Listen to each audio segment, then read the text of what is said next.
Deus te abençoe em um nome poderoso do Senhor Jesus. Que toda sorte de bênção dele esteja sobre a tua vida e que ele venha te dar condição para reconstruir aquilo que foi destruído, derribado.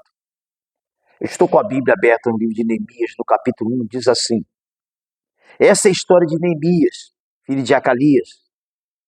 No mês de Quisleu, no ano 20 do reinado de Artaxerxes, rei da Pérsia, eu, que me chamo Neemias, estava em Suzã, capital do país. Anani, um dos meus irmãos, chegou de Judá com um grupo de outros judeus. Então eu pedi notícias da cidade de Jerusalém e dos judeus que haviam voltado do cativeiro na Babilônia. Eles me contaram que aqueles que não tinham morrido haviam voltado para a província de Judá.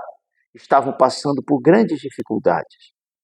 Contaram também que os estrangeiros que moravam ali por perto os desprezavam. Disseram finalmente que as muralhas de Jerusalém ainda estavam caídas e que os portões que haviam sido queimados ainda não tinham sido consertados. Quando eu vi isso, eu me sentei e chorei. Durante alguns dias eu fiquei chorando e não comi nada.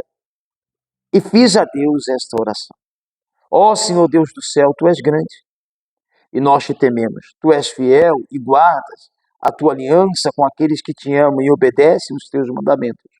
Olha para mim, ó Deus, e ouve as orações que faço dia e noite em favor dos Teus servos, o povo de Israel. Eu confesso que nós, o povo de Israel, temos pecado. Os meus antepassados e eu temos pecado. Com os nossos atos temos pecado contra Ti. E não temos obedecido os Teus mandamentos. Não temos obedecido às leis que nos deste por meio de Moisés, Teu servo. Lembra agora o que dissestes a ele. Se vocês, ó povo de Israel, forem fiéis a mim, eu os espalharei entre outras nações. Mas se depois disso vocês voltarem para mim e obedecerem os meus mandamentos, eu os trarei de volta para o lugar que escolhi para ali ser adorado, mesmo que vocês estejam espalhados pelos fins da terra. Senhor, esses são teus servos, o teu povo. Tu os livraste do cativeiro com o teu grande poder e com a tua força. Ouve agora a minha oração e as orações de todos os outros teus servos que têm prazer em te adorar. Fazem com que eu tenha sucesso hoje e que o rei seja bondoso comigo. Nesse tempo eu estava encarregado de servir o vinho do rei. Neemias estava lá, de repente ele se deparou com aquela situação. Né? Imagina, por exemplo, eu sou gaúcho, morei muito tempo em São Paulo, tivemos agora essa tragédia que atingiu aqui o Rio Grande do Sul. E imagina, de repente, eu lá em São Paulo, ou vamos um exemplo melhor, eu morei um tempo na Guiana Francesa, fora do Brasil, né, um estado da França aqui na América do Sul, e de repente eu estou lá, vamos supor, em Cayena, que é a capital do estado, onde eu morei, e de repente eu cruzava lá por algum conhecido meu que é gaúcho, que eu conhecia do Rio Grande do Sul aqui. Cruzava lá, ô meu irmão, como é que está lá o Rio Grande do Sul? Ou você sabe o que aconteceu, né? As cidades estão destruídas, pessoas perderam emprego, famílias foram destruídas, casas destruídas, as cidades que acabou, não tem o que ser feito. E aí aquelas palavras doerem em meu coração e eu ia chorar, e orar, e pedir a Deus que Deus venha reconstruir, venha preparar, venha abençoar. Eu estou usando esse exemplo, não aconteceu isso, eu estava aqui no Rio Grande do Sul. Lembro-me que quando houve aquela situação da Boate Kiss, eu estava em São Paulo, me lembro até hoje que eu cheguei a fazer a reunião pela manhã na igreja e um obreiro chegou: pastor, o senhor viu o que aconteceu lá no seu estado? Quando houve aquela tragédia em Santa Maria, onde também eu morei e conheci o lugar da Boate Kiss, que morreram mais de 200 jovens, ou pessoas, né? Eu lembro que ele falou aquilo para mim, eu me lembro de eu ver as imagens, as notícias e o meu coração se despedaçar, porque foram mais de 200 vidas que morreram de uma maneira terrível, né? Jovens ceifados. Eu morei em Santa Maria, vi lá fotos dos jovens, via jovens se formando, jovens já formados, gente de tudo que é lugar. Eu morei em cidades ali perto de Santa Maria, por exemplo, eu morei em Faxinal do Soturno, tinha gente que faleceu, que era dali, jovem estava em Santa Maria, Nova Palma, do lado, também teve gente que morreu dali jovem, ali Dona Francisca, aquela região ali, Agudo. Então, doeu, arrebentou meu coração, além das vidas, porque eram meus contemporâneos. Então, quando Neemias soube de como estava aquelas pessoas que tinham voltado do cativeiro, que estavam passando necessidade, humilhados, envergonhados, com a vida destruída, Neemias entrou em desespero e foi chorar, foi se humilhar, foi buscar em Deus. Primeiro, Neemias, ele entendeu a situação. Primeiro, Neemias, ele compreendeu a situação que os seus contemporâneos estavam vivendo. Ele entendeu o que estava acontecendo com eles. Ele conhecia Jerusalém, ele era judeu, então ele sentiu a dor pelos seus irmãos de sangue. E imaginou a cidade destruída como estava a cidade que ele amava, a cidade santa. Imaginou aquela situação e a dor consumiu ele e ele foi chorar. Foi jejuar. Porém, Neemias também tinha no coração o desejo de fazer algo. Por que eu estou falando sobre isso? Porque às vezes a pessoa está com a vida dela destruída. A vida financeira, a vida familiar, a vida sentimental, a saúde, a vida profissional, a vida espiritual. Mas ela não toma nenhuma atitude, para ela tanto fez, tanto faz.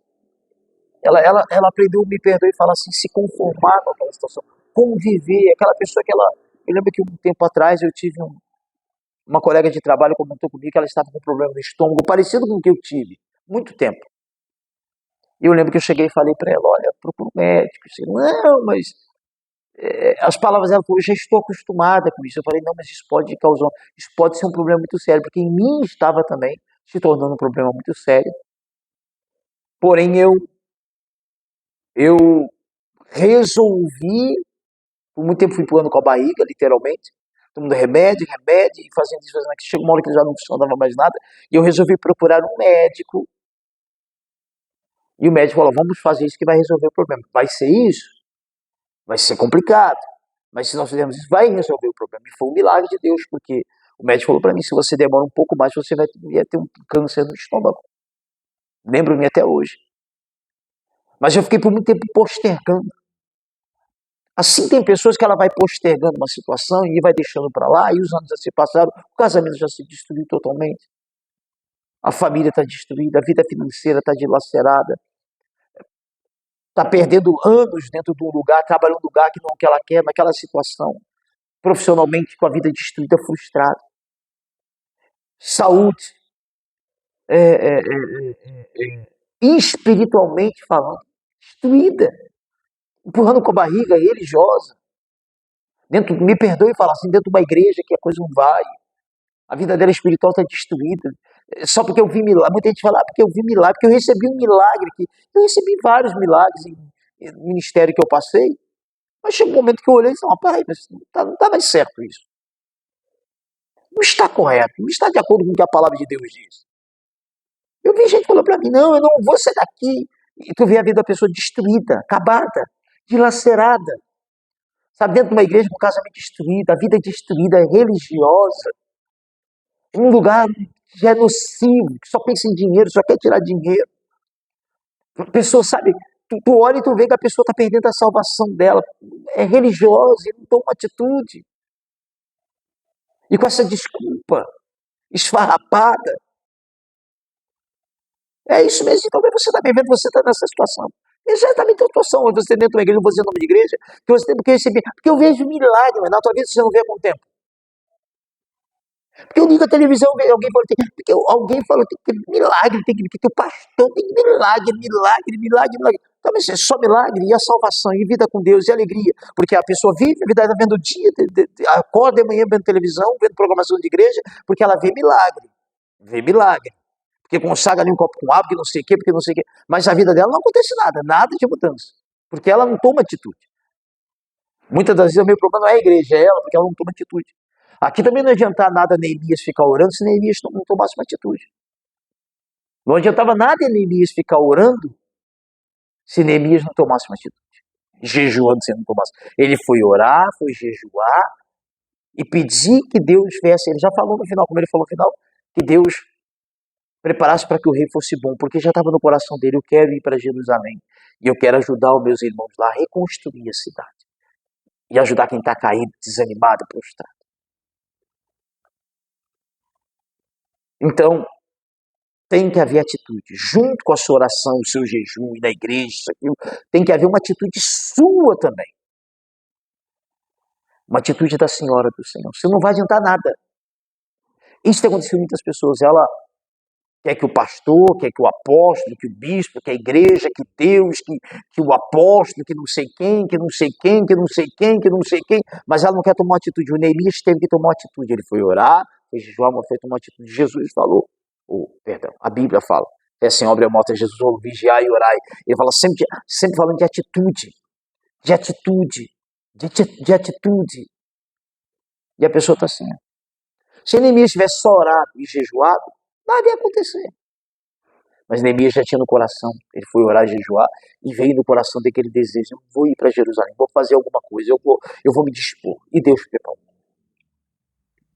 A partir do dia 1º agora de julho, eu vou começar 52 dias, porque a Bíblia fala que, não, os estudiosos falam que levou mais ou menos 52 dias, né, desde que Neemias chegou em Jerusalém até haver a reconstrução das muralhas e dos portões. Eu vou começar um propósito de reconstrução. Primeiro pela minha vida, vou ser bem sincero. Primeiro por mim. A gente se preocupa tanto com os outros, e só para os outros e a gente fica para trás. Primeiro por mim, meu ministério, minha vida. O que eu acho que tem que ser reconstruído. E acrescentar aqueles que também querem, precisam. Vou estar falando no decorrer da manhã, sábado, domingo, porque a partir de segunda-feira eu vou começar essa campanha. Serão 52 dias de jejum, de oração e de atitude, para que Deus venha dar as condições para que venha haver reconstrução. Então, gostaria que você meditasse. Leia Neemias capítulo 1, leia o livro de Neemias, você vai entender tudo o que aconteceu. Como foi as batalhas, as guerras, o que aconteceu, todo esse processo. Mas valeu a pena, vai valer a pena. Quero que Deus vai te honrar. Tá, minha irmã, meu irmão? Que Deus abençoe a sua vida. É tempo de reconstrução. É tempo de reconstrução.